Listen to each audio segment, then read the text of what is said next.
Welcome to the Lakeside Garden Club series of talks. This is Kitty Cooper, the interim president of the club, and today we have Chuck McClung talking about how orchids rebloom, and that's also the name of his website. I hope you enjoy this.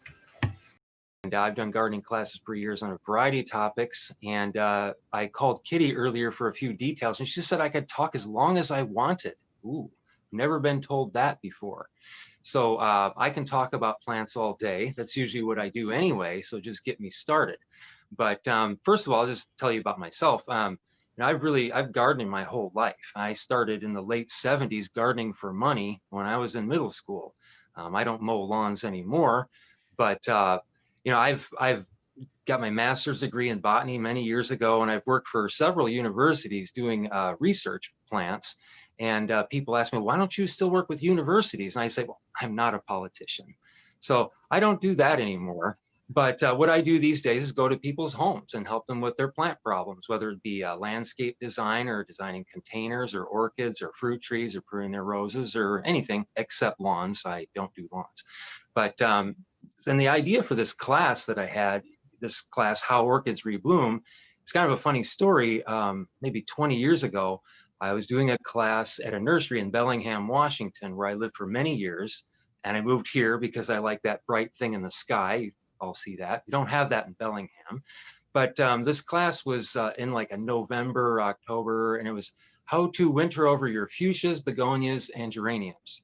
And here, it's not really an issue, but in cold climates, if you don't do something special, they're going to die. And at the beginning of the class, I like to ask people, where'd you hear about it? And one gal raised her hand and said, well, I drove from 35 miles away and I just typed into my computer, how do I overwinter my fuchsia basket? And this class came up. And in that moment, light bulbs and dollar signs went off in my head. I thought, oh, the way that people search for information these days is different. In the old days, if you wanted to find out how your orchid rebloomed, you went to the library, you went to the card catalog, you looked for the books on gardening, and then maybe you found a book on orchids and maybe it told you how to get your orchid to rebloom.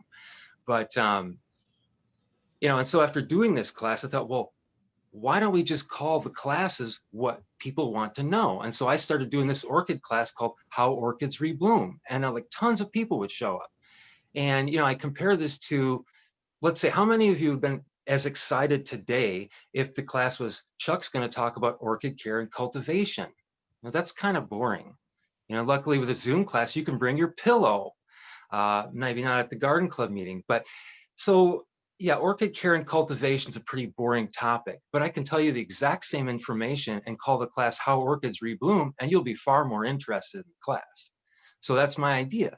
And then once I learned about the internet and search engine optimization, my goal was when somebody types into the computer, how do I get my orchid to rebloom? They find my book, How Orchids Rebloom. And it's part of my retirement plan. But I just found that over the years, I worked in garden centers and a lot of the garden center employees couldn't explain to people how to care for their orchids properly. And I just thought there was this huge discrepancy on what information was out there and what people needed to know, which is really not that much. So that's what the idea behind the book is. And so this class that we'll have now is basically a condensed version of the book. The book came as a result of the class. And numerous people would say, you ought to write a book about that. And one of my clients from years ago said, but write it the way you say it. Don't write it in British. But he was from Europe, so he could say that. I'm not sure what that means. But anyways, I thought that was kind of funny. So I'll tell you right now, I'm not hiding anything. It's right on the back cover of the book. You don't have to buy it. You just go to Walter Anderson and read the back cover, and it will tell you how orchids rebloom in 3 steps. And the first one is you have to know what kind of orchid you have. And once you know that, you find out what the native habitat is. And then if you reproduce the native habitat of your orchid, it has to rebloom. And that's how all plants are, is that they have attributes and adaptations from their native habitat that allows them to grow and thrive. And if you know what the native habitat is like and reproduce that, your orchid will rebloom guaranteed, because that's how plants work. So the trick is then, how do you do that? And that's what this class is about here. So what I like to do with any gardening class is to talk about this idea of how to know your plant, because you can look up in the Sunset Western Garden book, there's the internet, and look up things. But there's a couple key points that are usually missing that are especially important when it comes to orchids. I always tell people, be careful what you read on the internet when it comes to plants, any kind of plant, because some well-meaning gardener in upstate New York says, this is how I got my orchid to rebloom. It's probably not going to work in Lakeside. It's probably going to be different. So really be careful what you read on the internet. Even spellings are, making a lot of mistakes on the internet. But the best source of information is local sources of information. Like you have your local garden club and there's a speaker talking about orchids like we're doing today. And that's really the best way to get your information. You go to one of the free classes at Walter Anderson. I'm hoping this year to start my own Zoom classes, like once a month, have a topic and invite anybody, just have free classes, because a lot of people need that right now. And I think information should be free. And there's just a lot, again, with orchids in particular, there's a lot of a big gap between what people should know, the little bit you need to know, and where the information is. It's really hard to find. So yeah, the first thing then is how to know your plant. And there's two things that you want to know about anything you're doing related to gardening. Is one, what is the growth habit for your plant, and what is the native habitat? Now, the growth habit's important for the orchid because there are two kinds of growth habits with orchids, and there's no overlap. All orchids have one of two growth habits. Well, why is that important? Well, it has to do with how we repot them, which comes up later. But I'd like to tell this story to drive this point home. One of my clients years ago, I was seeing her in, I think, June, and it was her daughter's birthday. And she said, well, we bought this flower, nice yellow flower, in February, and we were hoping to have it for our daughter's birthday in June, but it died. And I said, oh, that's too bad. Well, what kind of plant was it? She goes, I don't remember the name, but it was a yellow flower on a stalk, and it had a little cup on it, and it just died. She said, I think it started with a D. It's like, you probably know where I'm going here, you gardeners. So I said, was it a daffodil? And she goes, yeah, that's it. So this person just didn't know that by the time June rolls around, there's not going to be anything left there. And she could have done everything right, but didn't know that the growth habit of that plant was that it's going to be dormant by the time summer rolls around. It's probably not the best birthday gift or birthday flower if you have a birthday in June. It's probably not going to be blooming then. So that's kind of an extreme example where it's good to know what is the growth habit of your plant. Now, for orchids, we have two different growth habits. The most common orchid that you see, whether it's Trader Joe's or Walter Anderson, is the Phalaenopsis, or the moth orchid, this one here. And it's got the kind of strap-like leaves come out of the base. And this plant, don't worry about the words. I think it maybe is on your handout on the other page, the backside of the outline that we're going through. But this is what they call a monopodial orchid, meaning 1 foot, monopodial. So what that means is that this is a plant that has one shoot that grows and flowers for the entire life of the plant. The most familiar example here in San Diego would be queen palm or king palm. That's one shoot that grows, makes leaves, and flowers through the entire life of the plant. And so these kind of orchids we repot a little differently than what they call a sympodial orchid, which is the orchid you're probably more familiar with in terms of growth habit, because this is how all perennials grow, where they have a certain amount of shoots. And this is a dancing lady oncidium orchid, where they make shoots each year upon which to bloom. And then that shoot finishes blooming, and it makes another shoot the next year or the next season upon which to bloom. And this is how a lot of perennials grow, like your bearded iris, the Shasta daisy, echinacea. They make a little rhizome, and a new shoot comes up the next year. Now, how we repot this orchid is a lot different than how we repot a monopodial orchid.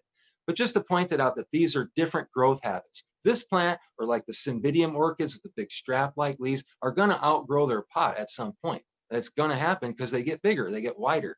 The monopodial Phalaenopsis orchid may not outgrow this pot. It might just keep making leaves. You'll have to repot it, but it may not need a bigger pot. And that's important later. We'll talk about repotting orchids.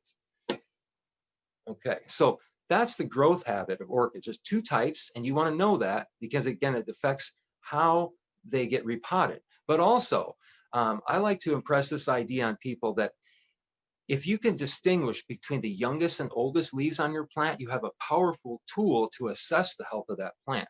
Now, for example, it's common for any plant to lose the oldest leaf. It turns yellow and falls off. That's common. That happens to any plant. But if you see a plant or you're at a nursery and you see a plant where the newest leaves look damaged, discolored, disfigured in any way, something's not right with the plant. Don't buy it. But if the oldest leaf looks yellow, I don't have an example here. We've got a few plants around to show and tell. That's not a problem. You know, you have one of these Boston ferns in a hanging basket, and suddenly you come home someday and there's 20 leaves on the ground. Remember, that's a leaflet. And one leaf has many leaflets, and one leaf's going to fall off once in a while and make a mess on the ground. You clean it up. But as long as it's the oldest leaf that turns yellow on a plant, you're okay. But if the youngest leaves look damaged, disfigured in any way, like Eileen had some of those plants that she bought at that sale, the first thing I'm looking at is the new growth. What does it look like? And that gives you a clue about the whole health of the entire plant. So that's the growth habit of the plant. The other thing then, and this is all on the one handout that says how orchids rebloom with my name and the website and the email. That's kind of the outline of what we'll follow, and we're at kind of know your plant. So the native habitat, it's important to know, especially when it comes to orchids, as we'll talk about, their native habitat for most of them is very different than anything we see here in San Diego or most of the United States. So the native habitat refers to where you find the plant in nature, not necessarily what country it lives in, and maybe these days it is important, but what's the habitat like? Is it a grassland in Nebraska? Is it the understory of a tropical forest in Brazil? Is it a mountaintop in Southeast Asia? That's totally different environments. So again, whatever the native habitat is of the plant, it tells you how to take care of the plant. You know, the conditions you find, like some orchids grow in deciduous forests. Guess what you do when the trees lose their leaves? You stop watering. You know, and if orchid's native habitat, when it's raining that season, that means you're watering then. So, but that's the native habitat of the plant. You know, where do we find it in nature? And we'll come back to that. And so putting these ideas together, the growth habit, the native habitat, I'm really fond of what I call gardening slogans, where you take a whole bunch of information and distill it down to 1 and 2 sentences. And in the orchid book, there's many parts where you see an orange box. That's a gardening slogan or a distillation of a bunch of information that summarizes something that's really important. So on your handout, there's 2 expressions that are in a box, and one is the goal for any type of gardening. And this is probably one of the most important things I would say in the whole class when it comes to caring for orchids, especially, but anything. The goal for any gardening that you do, no matter what it is ornamental shrubs, fruit trees, container gardens, orchids, whatever, is you're trying to reproduce the native habitat of your plant to get the desired growth habit while having fun. If you're not having fun, there's something wrong. So you think, well, I don't think about that with my house plants. I just get a house plant, bring it home and water it once in a while. It does okay. I don't think about their native habitat. Well, you don't have to, because guess what? All those common house plants like spider plant, pothos, philodendron, peace lily, guess where their native habitat is? The understory of a tropical forest. And guess how our homes are situated? Like the understory of a tropical forest. Like most of us humans, I've not met everybody, kind of don't like the bird nest kind of home setting with the open air and seating. We kind of put a roof over things. The light comes in from the side. We maintain a temperature in the upper 60s, low 70s. That's the understory of a tropical forest. So all these house plants that do well, it's just that you've already reproduced their native habitat in your home and you might not be aware of that. Similarly, like with like camellias and azaleas, most people know they like, the garden clubbers know, well, they like acidic soil. It's not just some professor at the University of Connecticut figured that out in 1972 or something. No, we know in their native habitat, camellias and azaleas have acidic soil. So we have to provide that, and they do fine. If you don't, they don't do well. So that's the example. Again, the goal for any type of gardening is to reproduce the native habitat of your plant to get the desired growth habit. And in the context of orchids, the desired growth habit is, again, getting it to rebloom. That's all we care about. If you can get the orchid to rebloom, we're happy.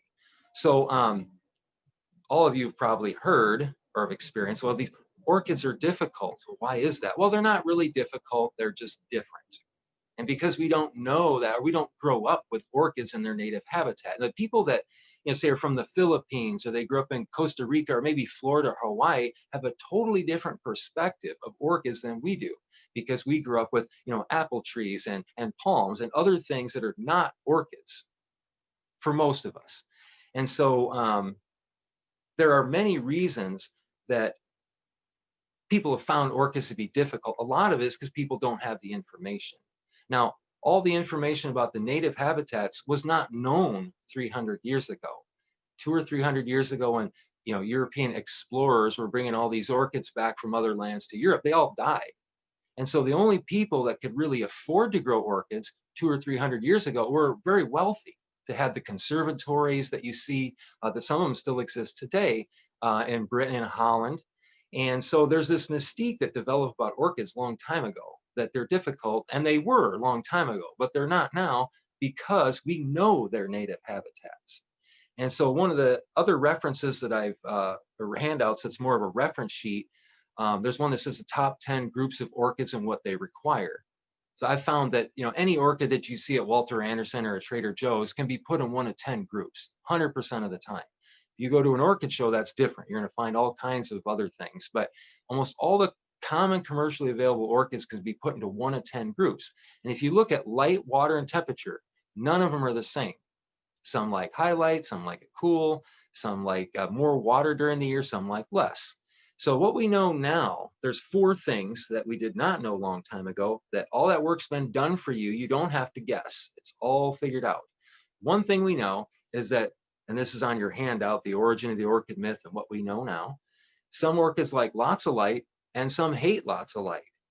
Now, some of them are going to die in full sun. Some of them are never going to rebloom in the shade. And you just have to know what kind of orchid that is. The other thing we know is that some orchids are native to low elevations and some orchids are native to higher elevations. Well, how does that translate into care? Well, I like to ask the question and have a dialogue in the classes I would usually do. And since we're Zoom, I'll just keep talking. We'll have questions at the end.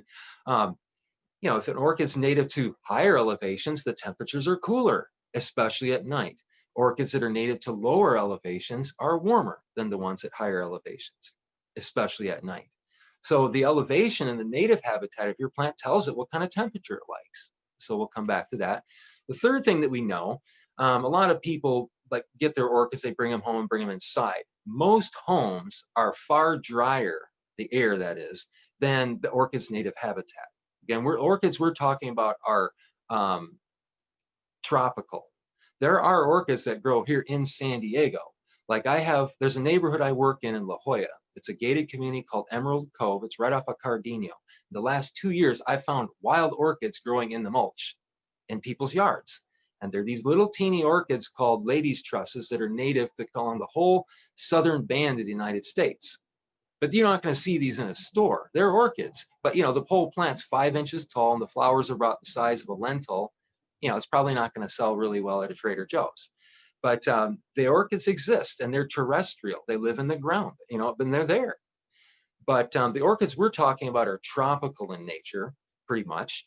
And so they tend to need more humidity than that which we find in a heated or air-conditioned home. So that's another thing we know. We have to provide extra humidity, and there's various ways to do that. And this is the 4th thing, and this is the clincher that why orchids died so much long time ago. When people brought all these orchids back, some of the first orchids brought to Europe were used as packaging material for pottery. So the pottery in the crates wouldn't break. They just stuffed orchids in there. They thought, oh, this will work for packaging. And they unpacked one of these crates one time and found something blooming. And they go, whoa, what is this? And since orchid enthusiasm has gone on from there. But a lot of the orchids we're talking about are epiphytes, meaning they grow in trees. They don't grow in the ground. And so again, if you grew up in the Philippines or Costa Rica or Florida or maybe Hawaii, you might have woke up every morning as a kid and saw an orchid blooming in a tree. That's old hat to you, but not for most of us. We didn't grow up with that. Orchids living in trees. In trees, what are you talking about? We don't see that really here. It does happen, but there are people that plant bromeliads and orchids in trees. You can do that as long as it's the right plant for that right environment. So these are the 4 things we know now about orchids, and you don't have to guess. You don't have to do things by trial and error or denial and error or whatever you want to call it. We know all this stuff. On your handout, there's the top 10 orchids, and Eileen, she had 2 dendrobiums and 1 phalaenopsis. And those images she showed us. Now, if you put dendrobium and phalaenopsis side by side and look at your handout, one of them is not going to rebloom. They need different environments based on temperature and light. So we'll come back to at the end, we'll look at those orchids. But so given all these things we've talked about, if your orchid has not bloomed in the last couple of years, it is obvious then that some attribute of the native habitat is missing. What that is, we don't know. We'll figure it out. So this is another one of my gardening slogans that's in the box on your handout. That all orchids fail to rebloom because some attribute of the native habitat is missing. That has to be true. So if your orchid has not rebloomed in the last year or two, it's likely that one or more of the following factors need attention.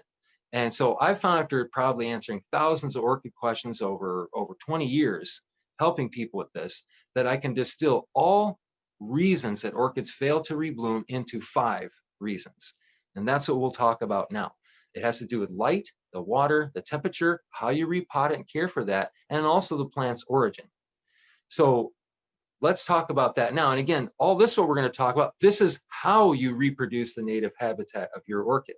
All these 5 reasons. And originally, when I was going to do the book, I was going to call it Why Orchids Fail to Rebloom. And I was told, no, that's far too negative. We need positivity, how orchids rebloom. And so the handout that we're looking at, if you turn it over, this is more of a kind of an outline of the 5 reasons, the 5 main reasons that orchids fail to rebloom. And you look at it right away, there's no bugs on here. Bugs get on orchids, but that's not the reason that they fail to rebloom. So we'll go through this right now. So light. For many orchids, the number 1 reason they don't rebloom is they don't get enough light. Not this one, but these. Like Cattleyas, Oncidiums, and many orchids need some direct sun or they will never, ever rebloom. Not the Phalaenopsis. But a lot of people buy one of these at Trader Joe's, they put it in their house, and it never reblooms. And maybe all they had to do was move it 2 feet closer to the window and it would have rebloomed. But if you didn't know that, it's not going to rebloom. This is never going to rebloom as a houseplant unless you have a really bright window. And so a lot of orchids fail to rebloom, like the corsage orchids, the Cattleyas. They're really easy to bloom if you leave them outside. You only bring them inside when they're blooming so you can enjoy the flower, and you put it back outside so they get those cooler nights and more sun. Or like Cymbidium orchids, they're never going to rebloom as a houseplant. They just need more light. Now, that being said, I know people that after the last child moves out of the house, they convert the bedrooms into orchid growing spaces, get grow lights, air conditioners, humidifiers. I know people that do that. And you can do that too. But I think what's best is you have a location where you want your orchid and you get a plant that matches that location. Now we say right plant, right place. Now I'm not going to say not good, but what's second best, you go to a nursery and you see this plant, and you just fall in love with it and buy it no matter what. And you just hope you have a place at home where that's going to grow and thrive and rebloom. Maybe, maybe not. But it is San Diego. We have that bright thing in the sky. We can regulate the temperatures a lot easier than somebody in Minnesota. And so we have a lot more options for growing orchids here than a lot of other places in the country. So light is important. The other thing that goes with light that we'll talk about in a moment is temperature. So if you have, say, oh, I've got a nice sunny window to get an orchid to rebloom, but if it's an orchid that likes it cool, it may not do well in a sunny window because sunny windows can get hot. The classic example for an orchid that would probably have a tough time reblooming in Lakeside is the pansy orchid, or Miltoniopsis. And the flowers look kind of like a pansy. And that orchid can never really get over 80 degrees. Or it just won't do well. And the orchid enthusiasts in, say, Texas that want to grow lady slippers, they're growing them indoors with air conditioners and grow lights. It's the only way to do it. And you buy one of these orchids and don't know that, and you think, oh, it died. Well, you just have to know, again, what the native habitat is like. And so these handouts that I have distill that for you in terms of light, water, and temperature. That's a reflection of their native habitat. So people ask about artificial and natural light. Well, yeah, you can get artificial lights. Just get informed. These days, it's easier. Now you can buy LED banks of lights that don't take up a lot of power, that don't produce a lot of heat, and you can grow a lot of things indoors with those. So that is a possibility. I mean, usually like 20 years ago when I brought this up, I said, do you really want an artificial light in your home? Does it go with your decor? Most people would say, no, I don't want to grow lights. So just make sure you get orchids that will grow outdoors where you live if you don't want them indoors. So, okay, so that's light.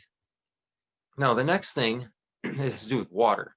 And water ties in with humidity. Fertilizer is something we're usually mixing up in the water. So they're kind of all tied together.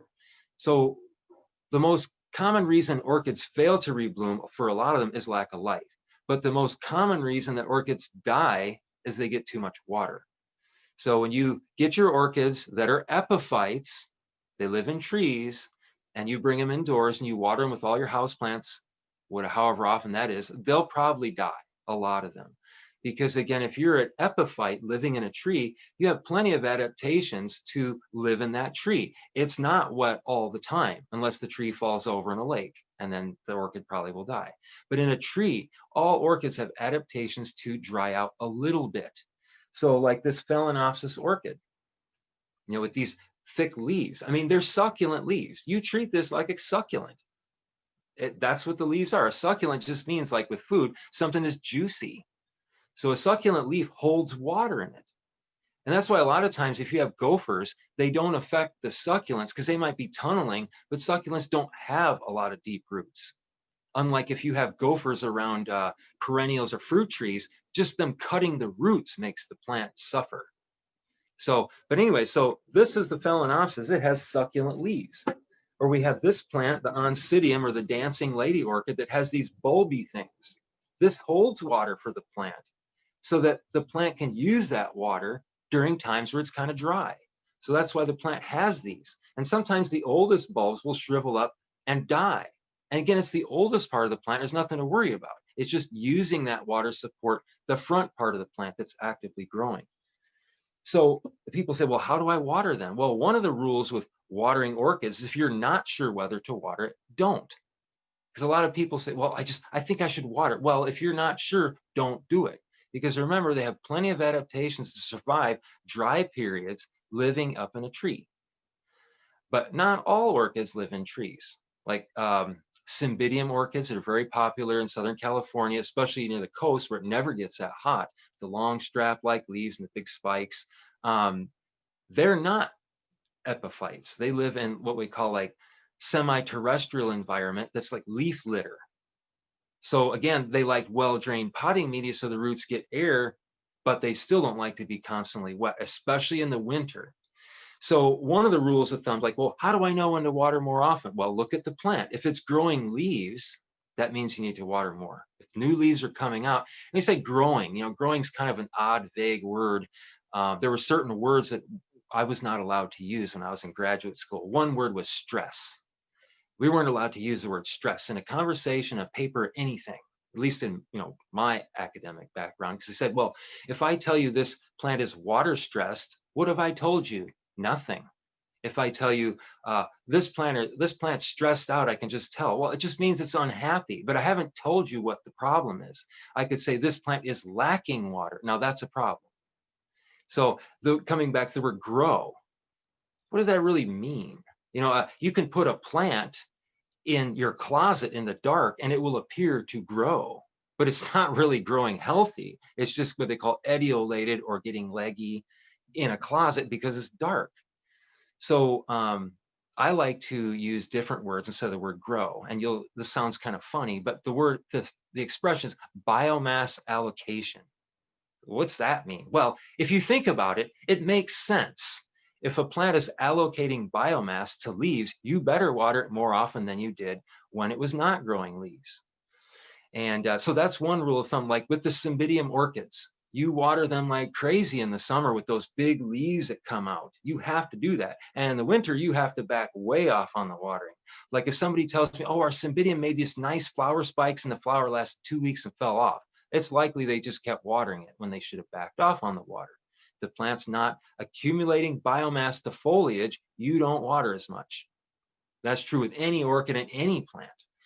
So one of the other things to do, and this is one of my new gardening slogans relating to anything in containers, water the pot, not the plant. So a lot of people put their hose or their water spout right where the plant is and the edges of the pot stay dry. And that's not really that good for a lot of plants, especially like a tomato. When your tomato roots hit the dry soil at the edge of the pot, the whole plant stops growing. So I tell people if you water the edges of the pot, the center will get wet. If you water the center of the pot, the edges might not get wet. So when you're watering your orchids and anything, it's always good to thoroughly water the pot. Ignore the plant. but water the pot, because that's where the roots are. I mean, we talk about misting orchids as a means to provide humidity. That's good, but indoors, that could be a problem. If we have, especially if you water at night and water sits in the folds of these leaves, you'll have a problem. In nature, there's breezes that dry that stuff out. And many people have orchids outside. They can just water them with the hose, but not at night. If the water sits in there, the whole plant can just rot, because that doesn't happen in nature. You may get some rain on it, but it dries out because the air is moving. So when we provide humidity, one of the best ways is to use a humidity tray, which is just a saucer filled with pea gravel. And you keep the gravel wet. You set the pot on top of wet gravel, not in the gravel, but on top of wet gravel. And the surface area of the pea gravel allows the water to evaporate on the plant, and you get a nice humid microclimate. People have like bay window by their kitchen sink. Orchids usually do really well there, or even in a bathroom, because it tends to be more humid. So extra humidity is important. And then when it comes to fertilizer, you figure orchids living in trees is a very nutrient poor environment compared to cornfields in Illinois, where I'm from. Soil there is a lot more rich than an orchid living in a tree. So you don't have to fertilize your orchids, but if you do, that will help. So if you don't, you might get 3 or 5 flowers on your Phalaenopsis orchid. If you fertilize, you might get 7, 9, 13 flowers on your Phalaenopsis. But there's no fairy godmother of fertilizer out there in nature going around, fertilizing the orchids up in the trees. But they get diluted nutrients from the rainwater that trickles down the tree, or the little bit of leaf litter that collects around the roots, but a very nutrient poor environment. So if you're going to fertilize your orchids, make sure you use a fertilizer that says for orchids. Because most fertilizers like Miracle-Gro or Grow Power or whatever are too strong for orchids, because they live in trees. That's why most cactus fertilizers are low numbers, because they too have a nutrient poor environment. A lot of the New Zealand landscape plants that you hear about, like kangaroo paws and New Zealand flax, or even like leucadendrons, they'll die if you give them too much phosphorus, because there's no phosphorus that, like in a fertilizer, in their native habitat. You just don't find that. So fertilizer is important, but it's not necessary. But if you're going to do it, read the instructions, because usually it's mixed up very weak. And don't use a fertilizer unless it's designed for an orchid. And again, know your plant, because when it comes to water, there are some orchids that need way more water than others. Again, a reflection of their native habitat. And you picture there are some orchids that live in a grassy field in Mexico where it doesn't rain much, and there are some orchids that live in the cloud forest of Machu Picchu. Guess which orchid gets more consistent water? The cloud forest orchid. And so then the potting media that we use, which we'll talk about in a moment, reflects the orchid's needs for water. So we'll come back to that. So that's water, humidity, and fertilizer. Too much water is the most common reason that orchids die, because the roots need air. And I have this new way of explaining soil. Like, yeah, soil has nutrients, and we get these different types of soil for different kinds of plants. But the goal of all potting soils and anything is to provide the proper balance of water and air for your plant. So when we say, oh, I have cacti and succulents, they need more drainage. Well, what does that mean, drainage? I mean, isn't water good for plants? And this is one of my questions I like to ask the class. Well, what's wrong with overwatering your plant? Isn't a plant 95% water? How could you overwater a plant? That doesn't even make sense. Well, it doesn't make sense. The trick is the water excludes air. And so I ask you, if I ask you to sit at the bottom of a swimming pool for 3 or 4 hours, you wouldn't die from overwatering. You die from lack of air, just like an orchid's roots. If you water all the time, the roots will rot and the orchid will die, I guarantee you. So that's water, humidity, and fertilizer. So the next thing is temperature, and this is the easiest one to figure out, because you control that. Even you're putting the plant where it is, and you just have to take a thermometer and measure the temperature. So, there's all these different kinds of orchids, and a long time ago, the orchid growers came up with this clever way to categorize orchids into 3 groups, conveniently named cool, intermediate, and warm. That's pretty simple. And I've put on the handout cool, intermediate, and warm. In the book, I describe temperatures, but don't worry about the numbers. You just have a feel for it. No orchid's going to like temperatures in the 90s. They're just not going to like that. Some orchids are going to die if the temperature gets under 50. For instance, this lady's, or the The Phalaenopsis orchid that I showed you earlier is by far the most common orchid that you see bought and sold. One of the reasons is that it's economically viable to grow this orchid. The other reasons are the flowers last a long time. But the main reason this orchid is so popular as a houseplant is its native habitat mimics the indoors of your home. It's the understory of a tropical forest. It doesn't like direct sun. It likes average room temperatures, and it won't like it if it gets too cold. Here's an example. I found this at Walter Anderson Nursery this morning. Don't shudder too much. This is a Phalaenopsis orchid that got way too cold outside. And all the leaves have these black marks, and there's a lot of yellow leaves. They're real soft and mushy. It's just a plant that got too cold. And if you again put this next to a Cymbidium outdoors, the Cymbidium is going to love it. This will not. And here you can see lots of cold damage, and these leaves are going to fall off. I mean, that's cold damage on a Phalaenopsis. Lots of brown markings, the leaves like soft and mushy. And you can't leave Phalaenopsis orchids outdoors year round. Some places you might, but most years they're going to suffer cold damage. So temperature is important, and especially indoors, because I mean, I haven't been all over the world. I've been a few places, but as far as I can see, it's always colder at night than during the day. I think you all would agree with that. So one of the classic reasons orchids fail to rebloom indoors is people might come home from work in the winter, they turn the heater on a little bit, and it spikes the temperature at night. That's going to confuse this orchid and a lot of others. I mean, they really need the temperature to drop at night. So people that have their orchids in a window, usually the window itself provides a depression in the temperature at night that's sufficient for most orchids. So we're looking at like 10 to 15 degrees. And if you have your orchids outside, you don't have to worry about it. You don't have to worry about that. Now, where you are in Lakeside, what you have to be concerned about with temperature is what orchids are there that won't grow outside because it's too hot. So on your handout, the top 10 most popular groups of orchids and what they require, there's a group of the Oncidium Alliance, which is a huge group of orchids that are all interbreed. Some of them need it cool, and some of them don't like that at all. But like the pansy orchid I brought up has to stay cool. It has a very narrow range in its native habitat where it's got to stay kind of between 60 and 80. And if it doesn't, it suffers. So you might not have the right environment for a pansy orchid. And if you don't be tempted to buy one when you go to the next orchid show. Buy something else. Buy orchids that need lots of heat in the summer, but can handle the cool temperatures at night that might happen in the winter.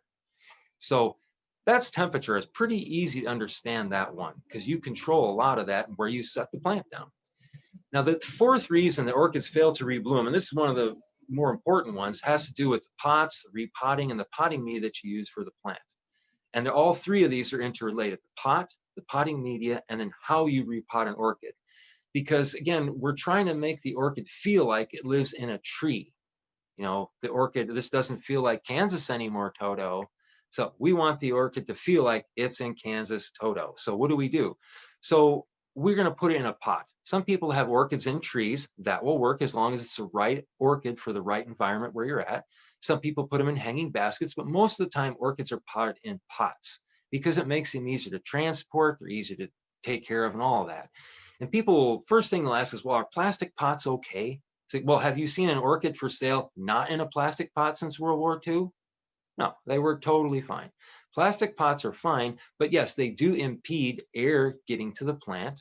You could say, well, a terracotta pot might be better. Well, maybe not, because if you repot an orchid into terracotta, all that clay, the roots stick to it. And when it comes time to repot it, all the roots break. So I personally always use plastic pots because when it's time to repot it, I can easily slip the plant out. There's very minimal root damage and I can repot it. But if plastic doesn't go and you need terracotta, you can always set that inside a terracotta pot to make it look decorative. But I really discourage terracotta just because, again, the roots will stick to the side of the pot and you will have to repot your orchids. Why is that? Well, this gets to the potting media on your handout. So if we're going to have an orchid living in trees, living in a pot, we better not use potting soil. That's going to exclude a lot of air. So usually what you see, this is a orchid bark. And so we use bark a lot of times for orchids because it will hold some moisture, but lets in lots of air. So for those orchids that need a little more moisture, that live in the cloud forest, we use a grade of bark that's smaller.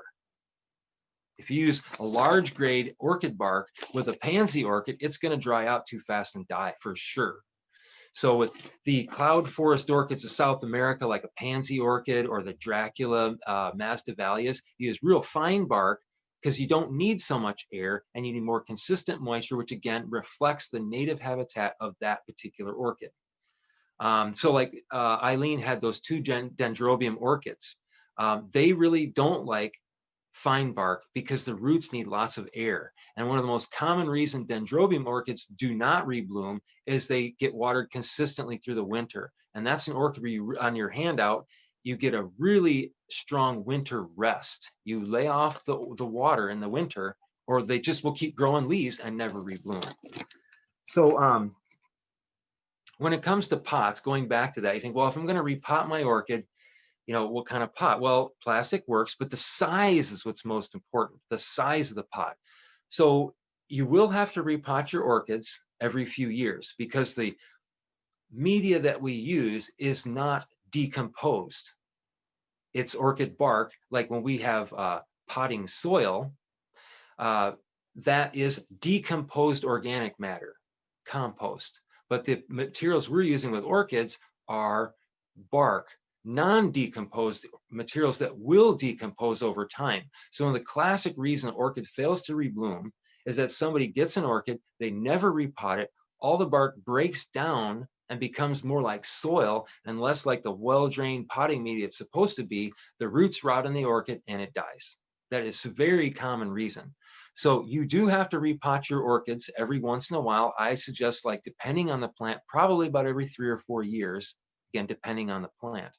So when it comes time to repot your orchid, you'll need a new pot. So what size of pot do you use? Well, this comes back to that idea on your, like on your handout, monopodial versus sympodial. So for this orchid here, the Phalaenopsis, the most common one that's out there. You all probably have one of these or tried once upon a time. When it comes time to repot it, you take it out, you remove all the old potting media, because remember, it's breaking down. It's not good anymore. It's not serving our purpose. Get rid of that. Then for a monopodial orchid, you find the smallest pot that comfortably accommodates the root mass. If the pot's too big, there won't be enough air for the roots. And we'll come back to the two dendrobium examples that Eileen had. She had that smaller plant, which when I looked at it briefly there, it looked like it might be too big of a pot for that plant, given the roots that it probably had or did not have. But for this plant, you might find in 3 years when you repot it, it just needs the same size pot. Maybe it needs a bigger pot, but it might not. So that's a monopodial orchid. Now these sympodial orchids here, here's again the dancing lady. Now I'm holding this. This is the old part of the plant. This is the new part of the plant. The plant is growing this way, and it's already filled the pot. Now this is the new growth here that's probably going to bloom this spring. I'm not going to repot it right now, but after it's done blooming on this new growth in the spring, which I'm sure it will, I'll repot it later, but not right now. So this plant will need a bigger pot. Well, how big do we need? Well, you figure if you're going to have to repot your orchid because the potting media breaks down every 3 to 4 years, just give it a pot that accommodates 3 or 4 years of growth. So if we look here at this dancing laydown, how easy you can see this, I will pass this around class. We have one growth, 2020, 2019, 2018, 2017. So there's 3 or 4 years right there in 2 inches. So you probably want to provide a pot that's maybe got 2 extra inches all the way around, and that way it'll fill in the pot in the 3 to 4 years it takes before you'll have to repot it anyways. If you give it too big a pot, you're just wasting potting media, and you could create a dead air space in the center of the pot and the roots don't get enough air. If you give it too small of a pot, you're going to have to repot it because it overgrew the pot and the potting media isn't used up yet. It's still good. So why not give the plant enough space, and it depends on the orchid, is that, so it says, how would you divide it? It depends on the plant. And that's a good question, because I tell people, you never, ever have to divide an orchid. There's no fairy godmother dividing orchids out there. Oh, it's 2023, time for your division. Let's make a little cut. No, you don't have to worry about that. The only reason you would divide an orchid is you want to give a piece to your friend, or you can't handle a pot that big. Like some people live in a condominium, have a small patio. They can't have a half barrel of an orchid out there. There's just no room. So you don't ever have to divide anything. The only reason is you want to share the plant, or you can't handle a pot that big. And so you need a smaller pot. That's when you divide it. And with these sympodial orchids, generally what you want, like with a dendrobium, cattleya, cymbidium, these are all sympodial orchids that you can divide. You want to have at least 5 growths or division per division. Like here's 1, 2, 3, 4, 5, 6, 7, 8 pseudobulbs in this plant, 8 growths. I probably wouldn't divide this one till it got a little bigger. You could if you wanted to. And this is a plant actually that I repotted a collection for a client of mine that had like 5 hanging baskets of this plant that were humongous. And I was able to, she just couldn't handle the space. So we were able to divide one plant into 5. And we got all these starts that I've been giving away to everybody for like 2 years. But this plant, the monopodial orchid that requires, has 1 shoot to grow, flower, and make leaves the whole life of the plant. There's nothing to divide. What do you do? There actually is a way that you could divide these years down the road, but for this plant, there's just nothing to divide. It's just 1 shoot. But that's a good question a lot of people ask. You don't have to divide anything. It's just if you want to share it or the pot's just too big. That's the only reason. So you have to know, again, your plant growth habit, whether it's monopodial or sympodial, and that will tell you what size of a pot you need when it comes time to repot it. I mentioned the potting media. There's lots of materials out there. The ultimate goal is the grade. The grade of the potting media, the size of the particles determines which grade goes with which plants. Those orchids that come from environments where it rains a lot get smaller particles, so there's less air and holds more consistent moisture. Those orchids that come from very dry environments, like in Australia, where they have big stretches of the year where there's no rain, those need bigger particles of potting media or a larger grade. And then for those orchids like cymbidiums and lady slippers that live not in trees but in loose leaf litter, there's a stuff called orchid mix. And Walter Anderson years ago used to make their own cymbidium mix that was basically a half and half mixture of fine bark and compost. But that simulates, again, an orchid's roots being shallow in leaf litter in a kind of the edge of a forest. That's where lady slippers grow and cymbidiums. So that's orchid mix. The other orchid that you're probably very familiar with that requires an orchid mix is another semi-terrestrial orchid. This one's not blooming, but this is the epidendrum, or they call the reed stem orchid. Now, these are related to cattleyas, and they interbreed with the corsage orchids or cattleyas. But why would you interbreed something with a little flower with a big corsage orchid? Nobody does that.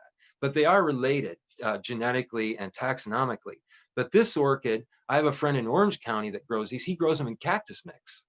But orchid mix is what you would use for an epidendrum type orchid.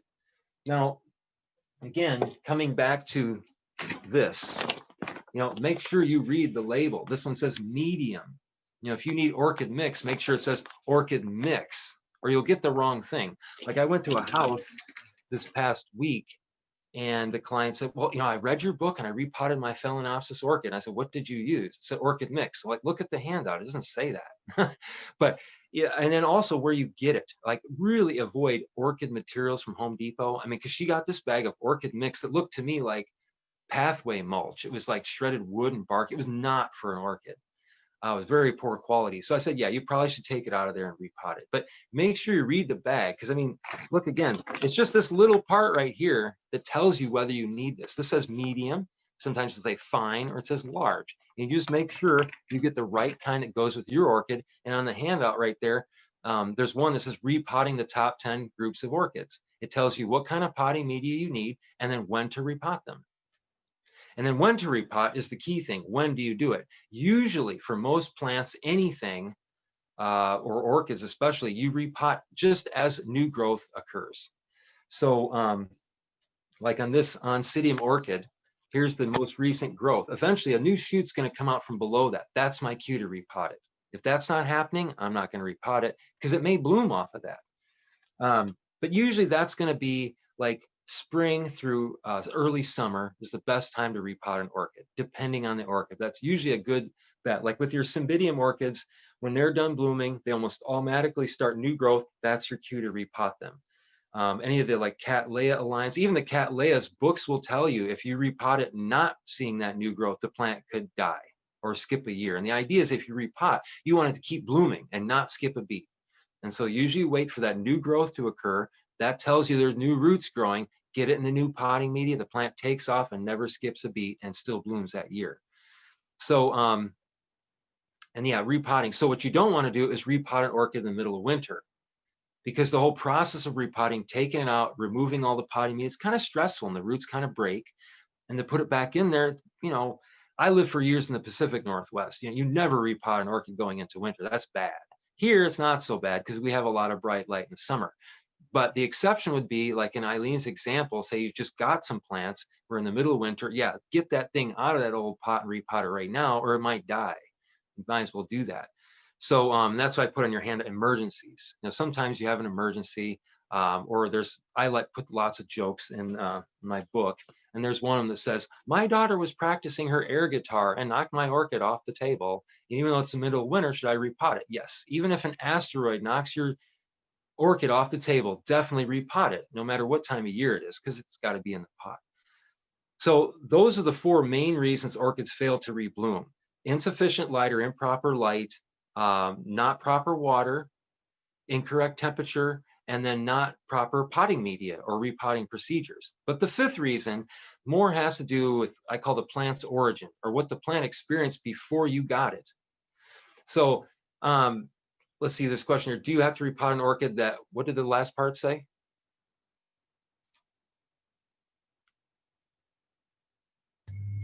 Seems to be fine. In other words, you bought this beautiful orchid and it's doing fine. Right. Why do I have to repot it? Can I just leave it? Right. So if the plant's blooming, you kind of use that rule, if it ain't broke, don't fix it. So yeah, if a plant's blooming, it's happy. And most of the time when you buy an orchid from like Walter Anderson or even Trader Joe's, they're pretty good plants. You don't have to repot them for usually like 2 years because they haven't been in that pot that long. They're blooming and doing just fine. Now, once in a while at like Trader Joe's, they'll get a plant that is just busting the pot. For some reason, somebody released this plant. It's got 4 spikes on it. It's too big for the pot. Yeah, you'll repot that one right away when it's done blooming.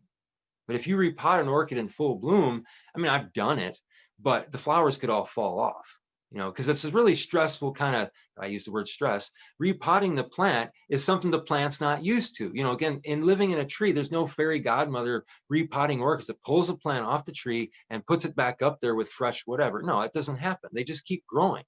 But we're growing them in pots. And we have to change, or adapt to that. They're not just growing in a tree. I lived in Hawaii for a short time. That's why I have an 808 area code. And yeah, you just put the orchid in the tree and walk away. It's like my sister that lives in Illinois to grow tomatoes. She plants one in the ground when they moved into the house and she walks away. They reseed every year and come up and she doesn't have to do anything.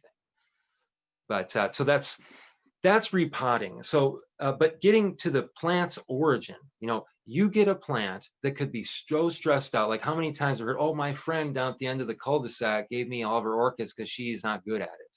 Well, you could inherit all kinds of problems, do everything right. It could still take 2 or 3 years for that really stressed out orchid to rebloom.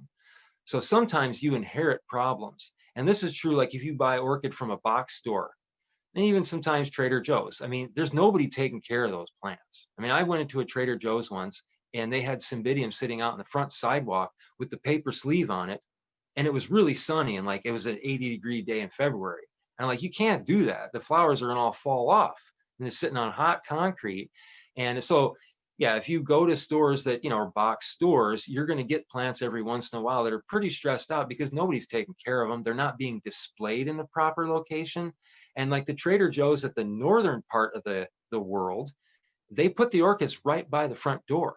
And that door in the middle of winter is open and closing 20 times a minute. The temperature's 42 outside and they got this in there. That's not so good. So they always say if you can buy an orchid, from Walter Anderson or like at an orchid show, that's usually better. But again, local information, local sources are best. Like if you go to the orchid show at the Scottish Rite Center that they have, there's growers there from Hawaii. And you ask them, will this orchid do good for me? What do you think they're going to say? Oh yeah, sure. But it depends on your environment, but you will get good orchids at an orchid show. Those are the best orchids because it's the growers themselves growing it directly to you. and it's not a middleman. Because by the time an orchid goes from a grower to, say, a Walter Anderson or Trader Joe's, it may have changed hands 3 or 4 times. You don't know. There's distributors of distributors of distributors that finally get it to the retailer. So that's kind of my take on how orchids rebloom. And again, you have these handouts, and of course you can always buy my book. It's my retirement plan. But if you know what kind of orchid you have, and then you know what the native habitat is like, all you have to do is reproduce the native habitat, and it's guaranteed to rebloom, because that's how all plants are. And if your plant hasn't rebloomed anything in your garden, it means that some aspect of the native habitat's missing. And that's really it. That's it for orchids. I mean, that's what you need to know. So again, I could go on talking all day. I could. Well, but we're we could really, maybe, really enjoying your talk, Chuck. Uh, It's a terrific talk. Thank you. oh, good. Well, I'm only seeing your face, so I hope everyone else is smiling too. Well, But it's a question of the view.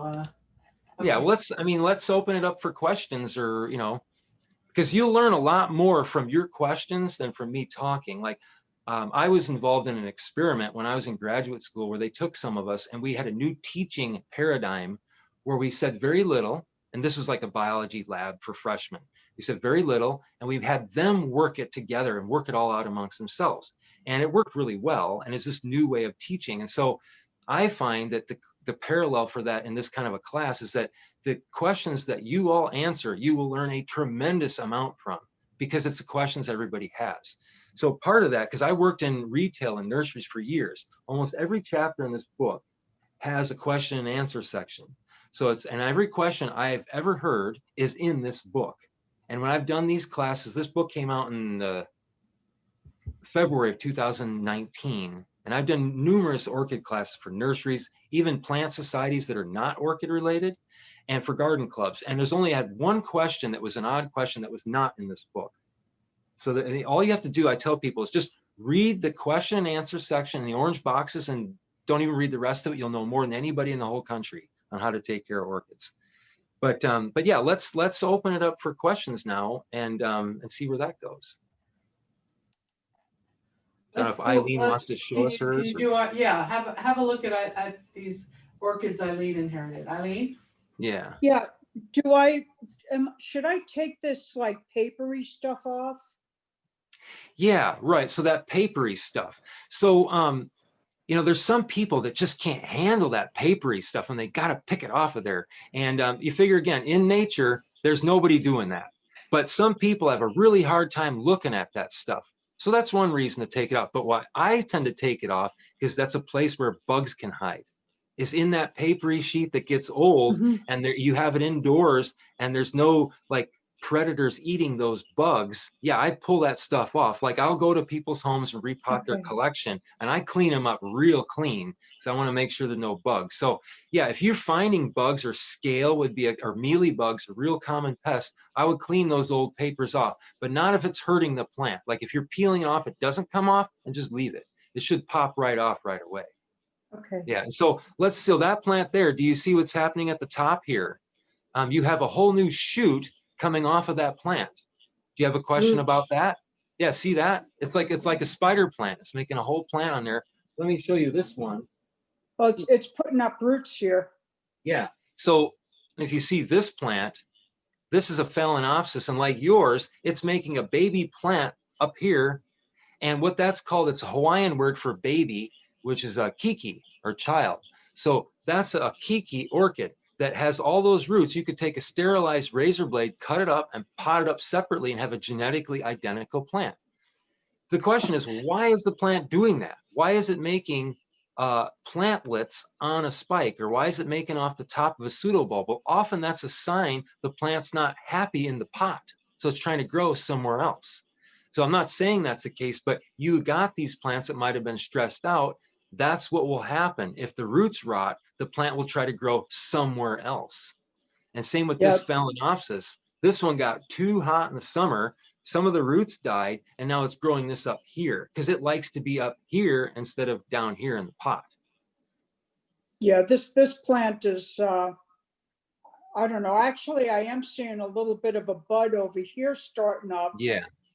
But This looks like, what you want to see is shoots down below at the base of the pseudobulb. When you see them on top, the plant may not be that healthy. But what I look at is the size of the pot in relation to the stems there.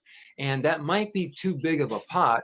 And with dendrobiums, you really got to make sure you don't water them too much in the winter, or next spring they'll grow shoots and never flower. okay. But it'd be better if you put that outside, and because it will like Oh, the sun, okay. it will like it depends on where you live. Like if it's going to get under 40 where you live, maybe not. But they will probably like to be outside in a location up near the home where it's protected from the cool drop in temperature, but it's getting a fair amount of sun. Okay, I got a covered back patio. And wherever there was labels, I saved them, whether they belong, Yes. I'm hoping they belong to the pot they were in. And What this does it says say on that? Lim Chong, Limchong. Does it have D period in front of it? Does it have a D period? It's faded. It looks like it was in the sun. Yeah. So Looks like it could have been an H or something, period. yeah, so what that likely and- is, that's likely the hybrid name. So what you want to find out is the genus. So I'm telling you that that's a type of Dendrobium orchid, and that's Mhm. probably like the cultivar or something. But in the book that I have, there's a chapter, because you need to know this. There's a chapter that says the orchid identification tag.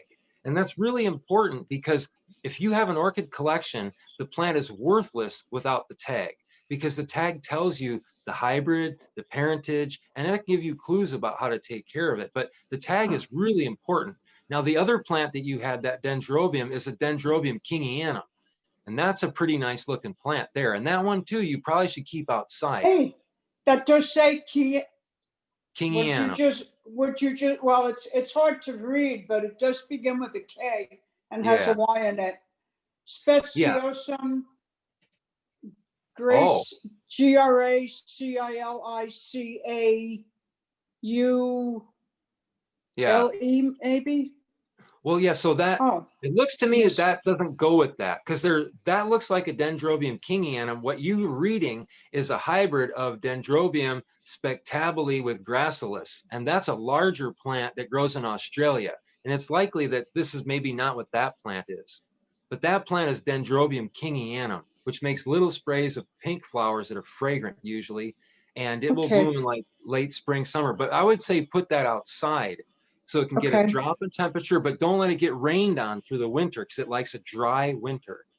Okay, and Otherwise, it it's, won't rebloom. yeah, it's also got a number, A07130, and it says divide in May of 2011. So that's when they divided it last. Yeah. No, it says originally 31009, and to divide it in 2011. From Oh. Maria Elizada,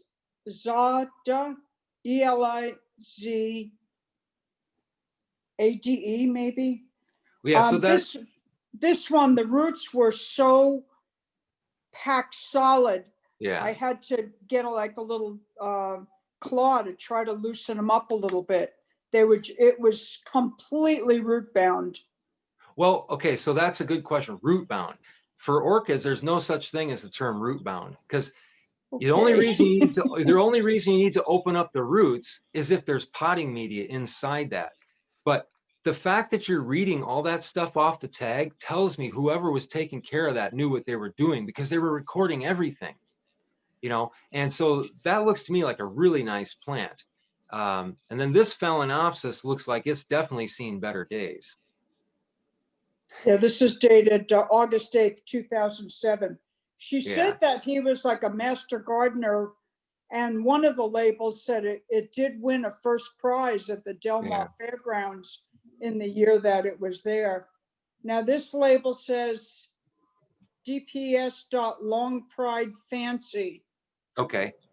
Yeah. So what? Red lip. White, yeah. purple. So. Okay, so yeah, so DPS or DTPS is an old way of describing that plant, because there are Phalaenopsis, and there was a similar genera called Doretus, and they would hybridize them because Doretus made the flower spike shorter and straight, and they fit on shipping racks better. Now the taxonomists say they're all the same, but it used to be Doryctinopsis was that hybrid, but now they're just called Phalaenopsis because the taxonomy is like, oh, they're not really that different. But so that plant was originally a hybrid of a Phalaenopsis and a Dorytus, and that's why they call it DPS. But the orchid, the ID tag is important to a point. Some people don't like the tag, don't worry about it. But there is a chapter I put in the book that's just about how to read the tag, because it is important. If you collect orchids, you've got to have the tag, because that's like 90% of the value of the plant, is to know what it was. And so you were reading like DTPS, and then there's a word, that's what they call the Grex, which is like the hybrid. And then there's a name after it that's the cultivar of the hybrid. But, the main thing is it's a Phalaenopsis, and don't put that outside. Keep that one inside, because it does not going to like where the Dendrobium is. This inside inside the house. It will not like the cool outdoor temperatures in the winter, and will also not like the sun that the Dendrobium requires. I've got them all packed together in a greenhouse where it's all everything's getting shade. So in a greenhouse, you'll have you'll have microclimates within one greenhouse. So usually what people do with the cooler plant, the cooler orchids, is put them down low, and the orchids that need it warmer, put them up high. And so you can create, you have microclimates within the greenhouse, and you just have to put the different orchids in the right spot. Yeah. So there was a previous question that just came up there. If the roots are growing out of the pot, could somebody put that question back up there? Oh, wow. Betty's got one. I don't know if you can see this. Oh, yeah. Okay, good. The plant seems healthy. I have another one that is doing similar. Yeah, good. Okay, but it's growing a shoot. Right. It seems like it's doing well. So I hated to repot it. Well, yes and no. So first of all, what I will say is that if your orchid is growing that many roots on top of the pot and it is making a flower spike, you must have a nice humid environment. But the question is, why are the roots growing on top of the pot? Well, remember, they're epiphytes. So it's going to happen no matter what you do. Some roots are going to go up, some are going to go to the side, some are going to go down, because they're just looking for places to attach. But when you see a lot of orchids roots on top of the pot, it may mean that the plant is not happy in the pot. And so that can be a sign to repot it. But if your orchid has a spike on it, I would not repot it right now. But if the other one does not, and you don't have to do it now, but maybe when we get into spring, like March, April, then it would be the time to do it. And when you repot it, you take it out of the pot, get rid of all the base of it. Probably a lot of the roots in the pot are dead. And then you give it a pot that'll comfortably accommodate all the roots that are sticking out. And I like to leave a couple roots sticking out. Okay. If you picture, you have this in maybe a 4-inch pot. It might need a 6-inch pot when you repot it to get all those roots back in there. This one is growing. I don't know if you can see that, but it's growing up. It's just starting another spike. Yeah. So then don't repot it. Okay. I would say I'm getting the feeling from looking at your plants that you're doing a really good job, because in order for that to happen, you're providing a really nice environment. Otherwise, they wouldn't make that flower spike. I have one. Where's my here? Here's an example of a plant that I got pretty stressed out, and I repotted it March of 2020. Now, if you look at it, you see the roots are going this way. There's new spikes up here growing, and there's a new one growing out down here.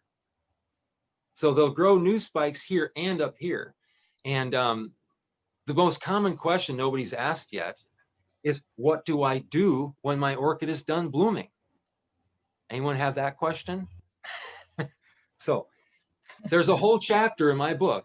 It's very short. It says, what do I do when my orchid is done blooming? Because it's a question everybody has. So I bought an orchid, all the flowers fell off, they lasted for months. What do I do? Well, with most orchids, like a Dendrobium or this Oncidium or a Cattleya or a Cymbidium, you cut off the flower spike down as far as you can without harming the plant. You always leave a little stump of the flower spike. That way you can prove to your friends that it actually did bloom. And then you just leave it and you wait for the new shoot to come out and it reblooms. But that's for most orchids. But And another reason the Phalaenopsis orchid is so popular is that it will rebloom from these nodes on the flower spike. It'll rebloom. Like here's this one here I got from Walter yeah. Anderson. That's right. You know, it's reblooming on the same flower spike. And if you don't know that, sometimes people cut the spike off. You see Okay. how it's reblooming from a node. So this orchid here that I brought is actually already reblooming from a node while it's blooming. Mhm. But that's probably the genetics of this plant to have branching flower spikes. We come back to this example. Okay. Here's what you do. And this is, again, I think it's chapter 7 in my book. What do I do when my orchid's done blooming? And I just described for most orchids, but for the Phalaenopsis, you have a 2-question process. The first question you ask is, what does the tip of the flower spike look like? So when you buy a new orchid, the tip of the flower spike right here looks kind of green or burgundy. It's shiny and it's obviously alive.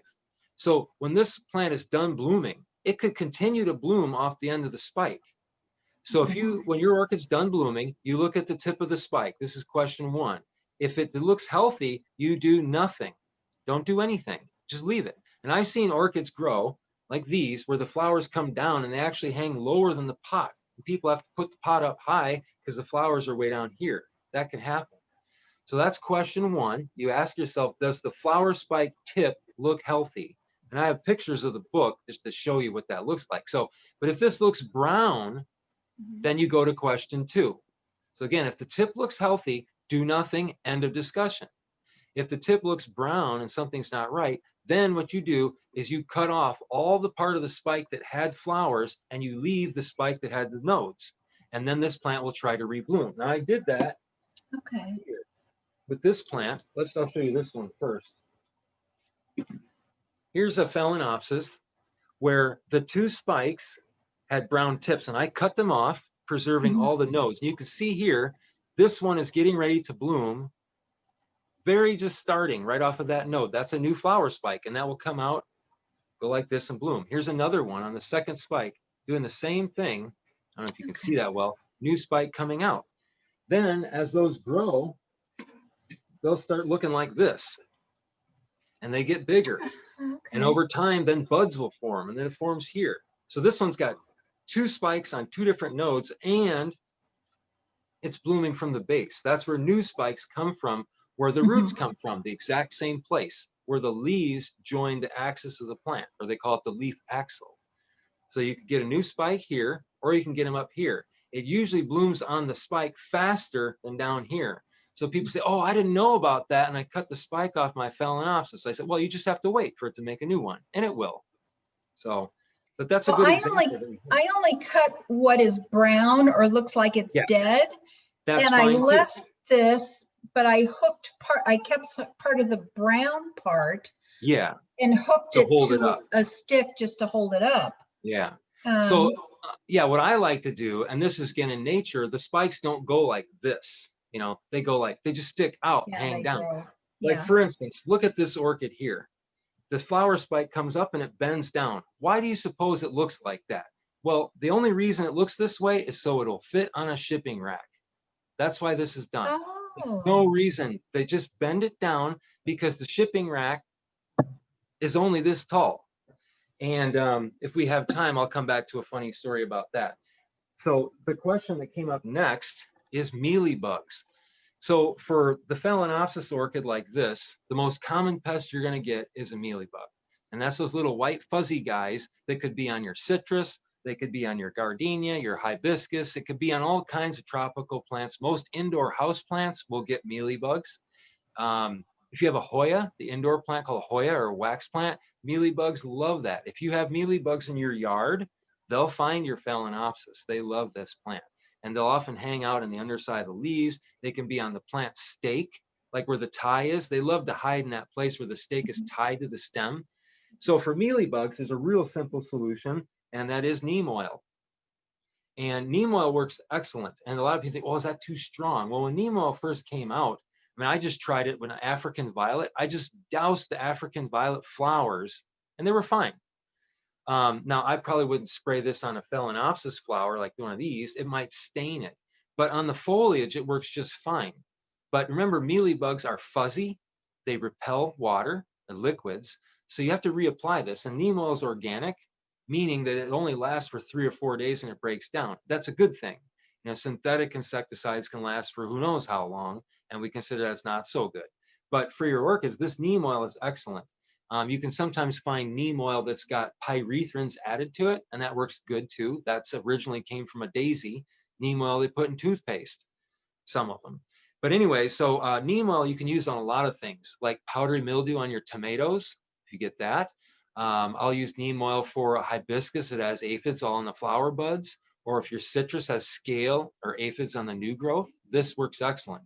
Like on my website, howorchidsrebloom.com, I have many different blog articles on there with pictures. So one of the classic ones is my leaves on my citrus are curling.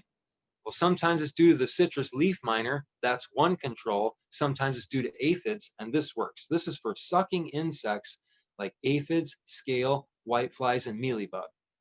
So, but you have to get it all over the plant. Like if you have whiteflies on your fuchsia or begonia, you have to get underneath the leaves because that's where the eggs are. For mealybugs, you just have to get the whole plant with this because they'll be hiding, and you got to do it again a few times. They won't all go away the first time because, again, they're fuzzy, they repel liquids, and it's organic. It only lasts for a few days. It breaks down. And I think on here they'll say for heavy infestations, reapply every 3 or 4 days. But for any of these controls, you always got to read the whole label. You know, and it's the label isn't as big as it looks because half of it's usually in Spanish. But read the whole thing. Because what you want to know is, when do I apply it? When do I not apply it? How often do I reapply it? And so for this, you know, you do not apply it in direct sun when the temperature is over 80 or the plants will die. So like if you have powdery mildew on your tomatoes, do it in the morning when the foliage is dry, or in the evening. But on your Phalaenopsis orchids, yeah, I mean, you could just do it any time. You know, if you see mealybugs, use the neem oil right away. I've heard people use like a Q-tip and alcohol. Well, if you've got the time to do that, okay, but you won't get them all because you can't get the Q-tip down into the folds of the leaves. This will get in there. Eventually, they will go away. You just have to be on it, and they will go away.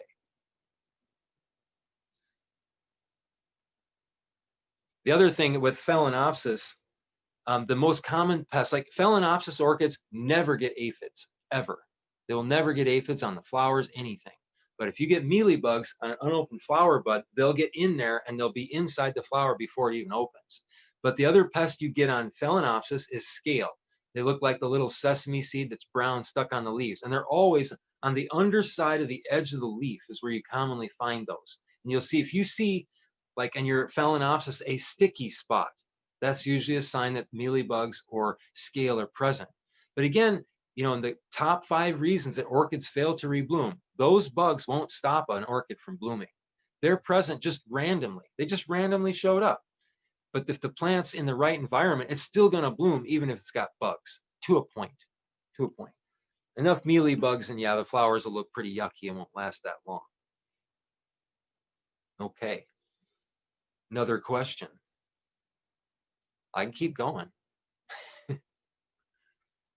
So while I'm waiting for the next question, is getting back to this and shipping racks. This thing.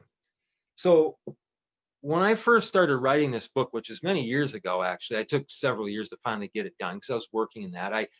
Before I moved to Hawaii, I went there for the first time, and I set up appointments with all these CEOs of the main orchid exporters on the Big Island of Hawaii. You know, there's a lot of big growers there that export orchids to the mainland, which is where we live. You know, they don't sell them all in Hawaii. And of course, California would prefer that orchid growers don't sell anything here from Hawaii, but it happens. And so if you ever vacation on the Big Island of Hawaii, this is something you want to know.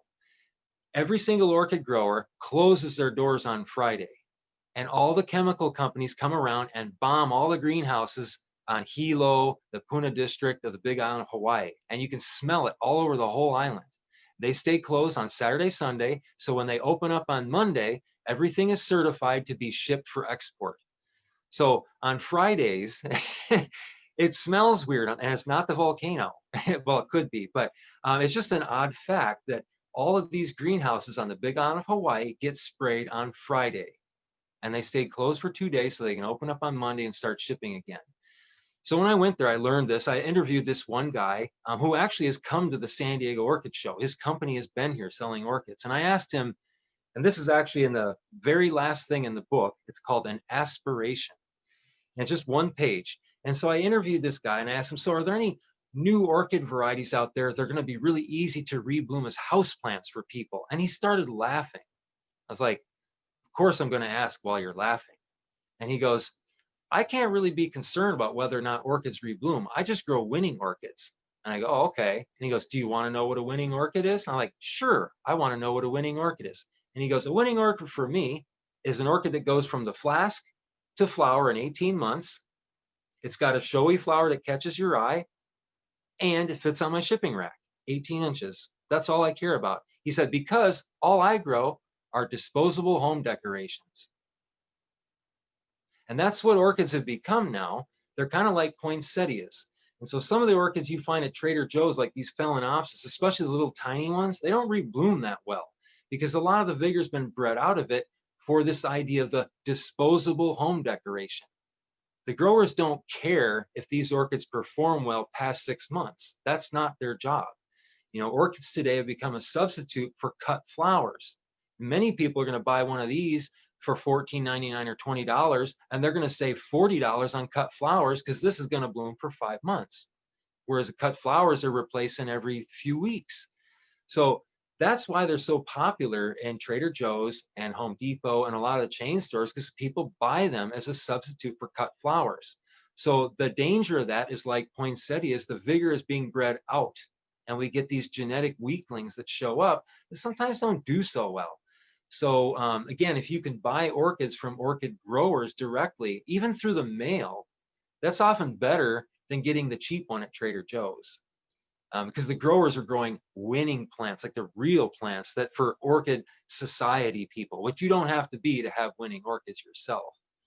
But I just find that's an interesting story. And so I say as an aspiration, you can save a lot of orchids. Like I did this when I lived in Bellingham, put an ad on Craigslist that said, don't throw away your house plants, call Chuck the plant guy, free pickup. And I get a call like once a month for somebody had all these plants they didn't want. And I fix them up and give them away. And once in a while, I get a whole bunch of orchids from somebody. And you can save these orchids. I mean, think of how little space this plant takes up. You can get them to rebloom and give them away. Like I would take them to retirement residences. I used to lead gardening classes in retirement residences. Or I have a friend that has a cafe. I'll just load him up with orchids. But you can save these plants. It's so easy. They don't require a lot of water. They don't require a lot of space. There's no pruning. There's hardly anything to do. And so I like to, inspire people, like try to rescue them. Like, yeah, if your friend's got one, take it, get it and get it to rebloom, give it away to somebody. Because it's pretty easy, especially with this plant. And again, this plant is the most popular orchid for people as a house plant because the native habitat is exactly like the inside of your home. Everybody has a spot in their home for one of these orchids to grow and rebloom. Indirect light, average room temperature, one flower could last 5 or 6 months. And they rebloom on the same flower spike. I mean, what could be better than that? I mean, that's why this orchid's so popular. And say even like 15 years ago, this kind of color markings didn't even exist. So there's all kinds of new hybrids coming out all the time. But that's my aspiration for people to save all the orchids. And there are people, like there's a company in San Francisco that's called Orchids for the People. And all they do is just go up and take all the orchids they can find and rehome them to people. But yeah, so more questions? I can keep going.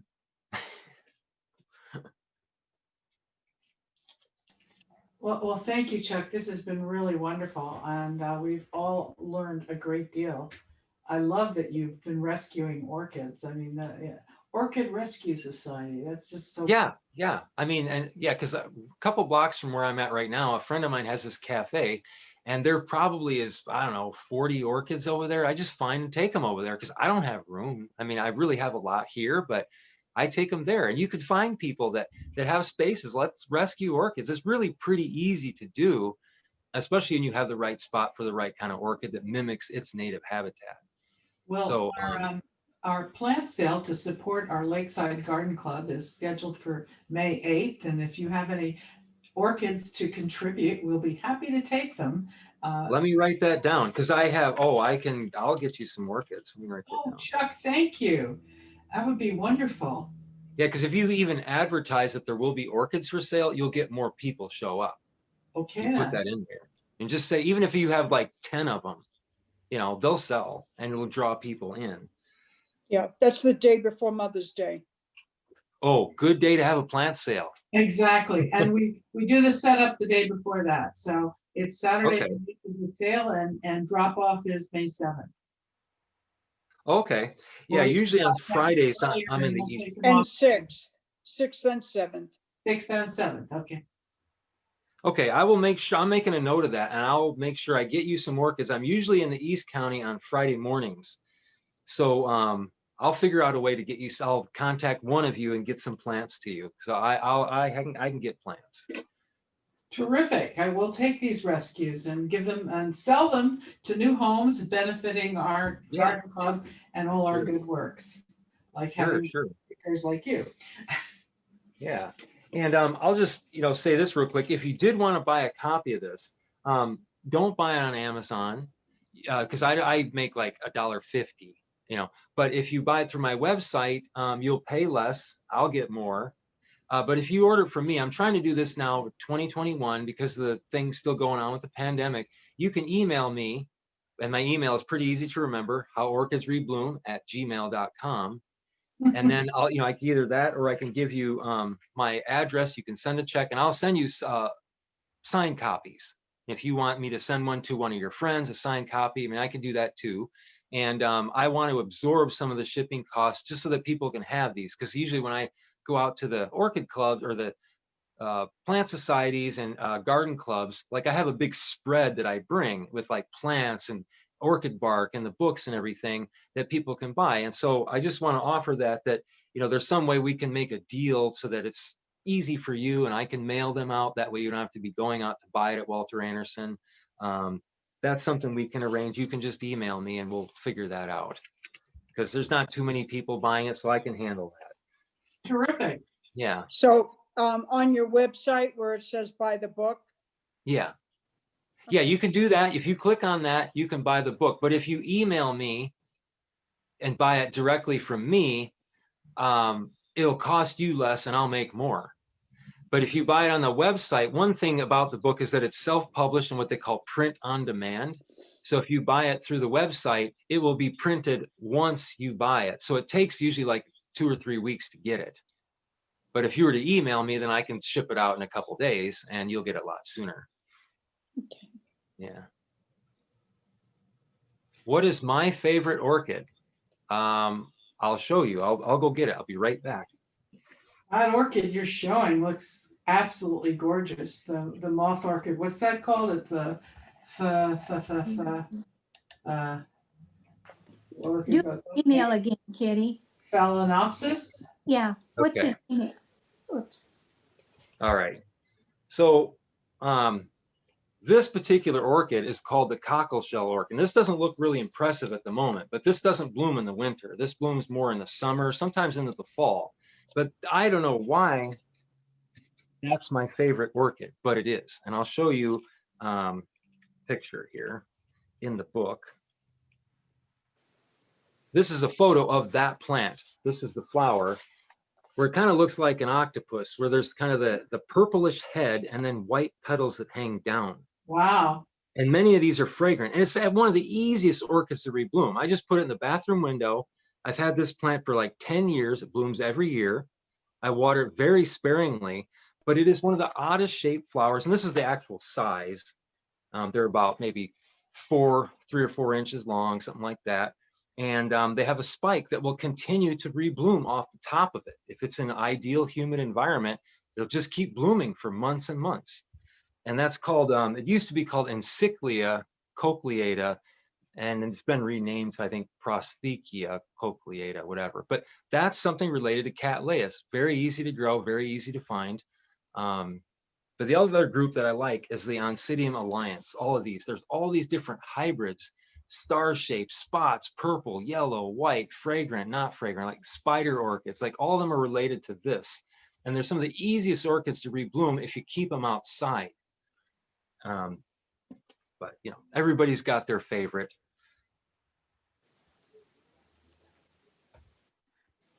How orchids, did I get it right? Rebloom? Yeah. No, somebody was. Yeah, that's the email. And you can email me, and then you can say, you know, I guess I could just give you my address, and then you could send a check that way, or we'll figure out how you could pay. There's even Zelle is a new way to send money to somebody. And but yeah, then we'll figure out some way you can pay me, and I'll send out the books to you signed to you or a friend or whatever. So. Well, thank you very much, Chuck. I think we all really enjoyed this talk. Everybody, let's raise our hands and clap Okay. silently. What's your address for us to send a check? I can get that to you, Eileen. I wrote it down Oh. around you. There we go. Can't Oh, I see it. can't read it. Can't see it. Oh, okay. I can see it. Let me. Picture's too PO small. Box 371693. Yeah. 371. Yeah. And so what I've been doing is that if you want to send a check, it's $25 plus $3 shipping. And that's about what you'd pay at Walter Anderson buying it for $24.99 plus tax. Zip is 92137. 92137. Yeah.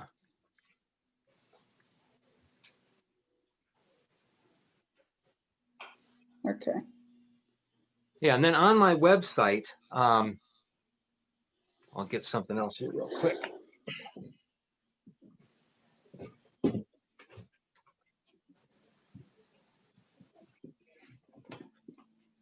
On my website, there's a page, I think it says Who is Chuck? And you can scroll down, there's a whole bunch of gardening articles that you could print out. And then there's one that says Chuck's blog. And a lot of that is orchid information, but not just that. And there's actually some photos of that orchid in La Jolla that I found. And there's an article about that. There was an article I did last year that was called, What's the Difference Between a New Flower Spike and a Root on a Phalaenopsis? So I have photos of that. And but I've done less writing in the last year because what I did just recently self-published this book, which is some of my artwork. It's for children. It's a children's book called Chuck's Crazy Mazes, and they're just like hand-drawn mazes, you know, that you solve. Like you go in one side and come out the other. But so I haven't been writing as much this past year. But now that that book is done, I'll be doing more blog articles. The other thing I hope to do, I might have mentioned this, is to start Zoom classes for the public, and then also to start YouTube videos on various things like vegetable gardening, garden design, container design, fruit tree care, all sorts of things, not lawns. So, but that's all on my website, which is howorchidsrebloom.com. Yeah, it's there on the screen. Yep. Here's the Who is Chuck page that he was talking about. Yeah, so this was somebody that emailed me that I work for occasionally, and she asked, what do I do when my Phalaenopsis orchid looks like it's wilting? And that's a question a lot of people get. And the first thing is you want to take it out and look at the roots, because usually the orchid's rooting, it's wilting because the roots have rotted. And people instinctively think, well, a wilting plant needs more water, which is true, but you can't water a plant that has no roots. Well, you can, but it just makes the problem worse. So if your Phalaenopsis looks like it's wilting, if this article describes, is that you first take it out of the pot and look at the roots. If the roots look fine, put it back in the pot and make sure you're watering it properly. If the roots don't look fine, it might just need to be repotted into, and there's the plastic bag method. Go back down to that, show people. So what you can do, if you're say you get an orchid from somebody, you're accidentally overwatered an orchid, it's got no roots, it's got 2 little ones. You can put it in this little, I call it humidity tent. Or I think in Orchids magazine, they had this expression, sphagnum bag. You put sphagnum moss in the bottom, keep it wet, you pull the bag up around the plant, and then you leave a little opening for air exchange, and then it creates a humidity tent to rehydrate the foliage and induce the plant to grow a root. And if you get the plant to induce it to grow a root, then it will recover. If it doesn't make roots, it's going to die because it can't get any water. But this is only what you would do if you have a plant that's lost a lot of roots, like they've rotted and there's hardly any roots left. That can help the plant to recover. I actually have an example here.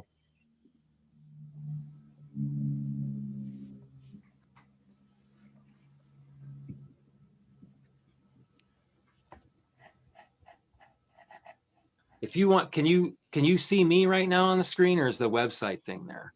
You. Okay, so here's a glass jar that I have 3 orchids in there. I got 2 of them that were just totally wilting, and I put them in here with there's 3 orchids in there, and I can see they're growing roots now.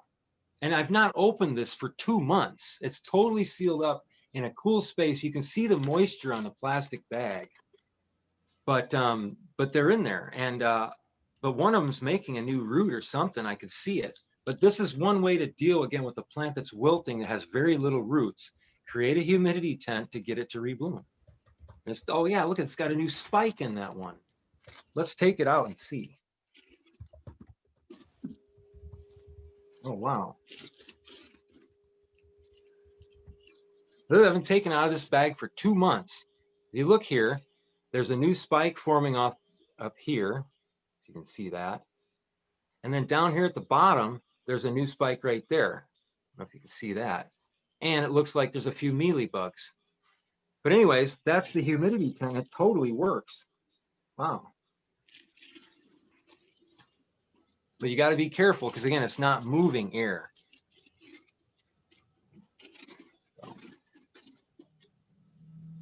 Okay, so that's the method of bagging plants to get them to induce them to make new roots. Okay, any more questions? Mm-mm.